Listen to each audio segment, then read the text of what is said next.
आप ये गलती किए तो 2 या 3 साल के लिए आप जो है पछताओगे हमेशा।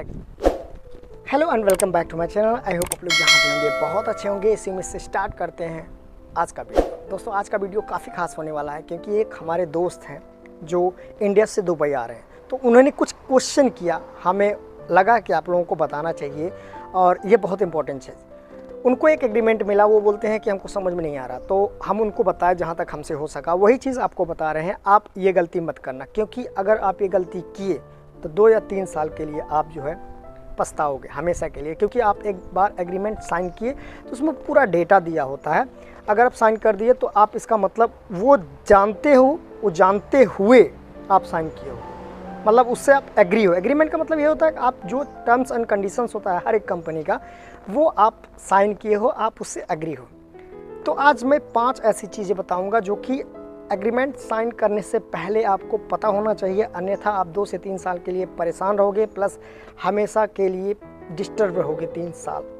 तो पूरा वीडियो देखिएगा, आई होप आपको कुछ ना कुछ समझ में आ जाएगा।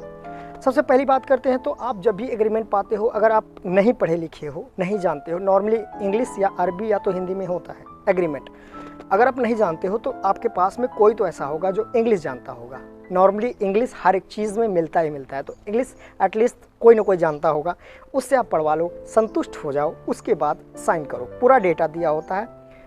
अब बात करते हैं उसमें क्या क्या चीज़ें दी होती हैं। इसमें अगर आप एग्रीमेंट साइन करते हो, साइन करने से पहले आप जिसके थ्रू आ रहे हो या फिर कंपनी में एग्रीमेंट साइन करते हो, तो उसमें क्या क्या चीज़ें होती हैं वो आपको जानकारी होनी चाहिए। जैसे सबसे पहले आपका जो वीज़ा है वो कितने दिन का है, या फिर एग्रीमेंट या वीज़ा सेम है। एग्रीमेंट का मतलब वीज़ा लगना 2 साल का है कि 3 साल का है। अब उस वीज़े में क्या क्या चीज़ें हैं, जैसे अगर बात करें फैसिलिटी के बारे में, तो ये बहुत इंपॉर्टेंट चीज़ है और बहुत इंपॉर्टेंट टॉपिक भी है, और अगर ये गलती की है तो भाई बहुत मुश्किल हो जाएगा। यहाँ पहली चीज़ हम बात करेंगे एकोमोडेशन का। कुछ कंपनी एकोमोडेशन अपना प्रोवाइड करती हैं। 5 से 6 बेड होता है, जिसमें एक बेड में 2 आदमी, अराउंड 8 से 10 लोग रहते हैं एक कमरे में।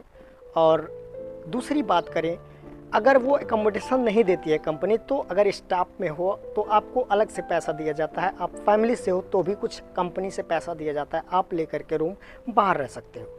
अब बात करते हैं मेडिकल का। मेडिकल, क्योंकि यहाँ पे मेडिकल बहुत ज़्यादा महंगा है, तो कुछ कंपनियाँ मेडिकल प्रोवाइड करती हैं। तो उस मेडिकल में आपको छोटा मोटा अमाउंट में, अगर जैसे नॉर्मली कोई तबीयत ख़राब होता है तो आप छोटे अमाउंट का, कुछ लिमिट होता है उसमें, आप उसका दवा करवा सकते हो। कंपनी के एक कार्ड प्रोवाइड करेगी, उसके थ्रू आप जो है करवा सकते हो, तो ये काफ़ी फ़ायदा होता है।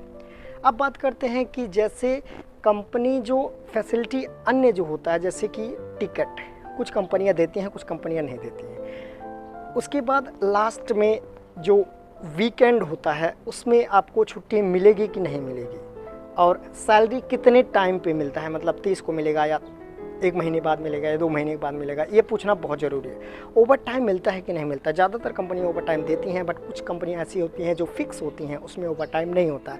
और अगर आप दुबई में आ रहे हो तो ओवर टाइम अगर मिलता है तो बहुत इंपॉर्टेंट है और बहुत फ़ायदेमंद भी है, क्योंकि ओवर टाइम से आपका खर्चा निकल जाएगा, आपका जो सैलरी है उसमें आपका पूरा का पूरा घर भेज सकते हो। तो इस चीज़ के बारे में आपको नहीं पता था तो कमेंट जरूर करिएगा। और अगर अब बात करते हैं नेक्स्ट टॉपिक पे, अब जो बात करने वाले हैं बहुत इंपॉर्टेंट है।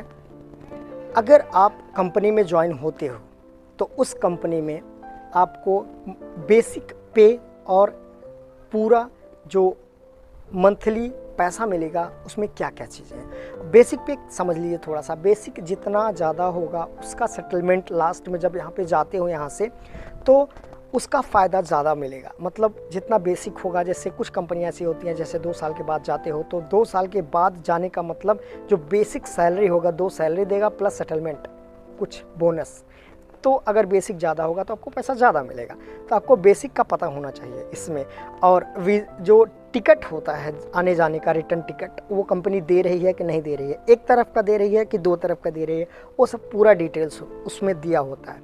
लास्ट में जितना टर्म्स एंड कंडीशंस हैं वो ध्यान से पढ़िएगा, क्योंकि कंपनी में जो टर्म्स एंड कंडीशंस होते हैं वो आपको फॉलो करने पड़ेंगे, चाहे आप चाहो या ना चाहो। अब लास्ट में सबसे यही हम कहना चाहेंगे, भाई देखो, अगर दुबई आ रहे हो, एजेंट के थ्रू आ रहे हो, तो प्लीज़ बहुत संभल के रहे, और एग्रीमेंट जो साइन करते हो उसका कॉपी अपने साथ में रखें, कॉपी एटलीस्ट ले ही लें साइन करने के बाद।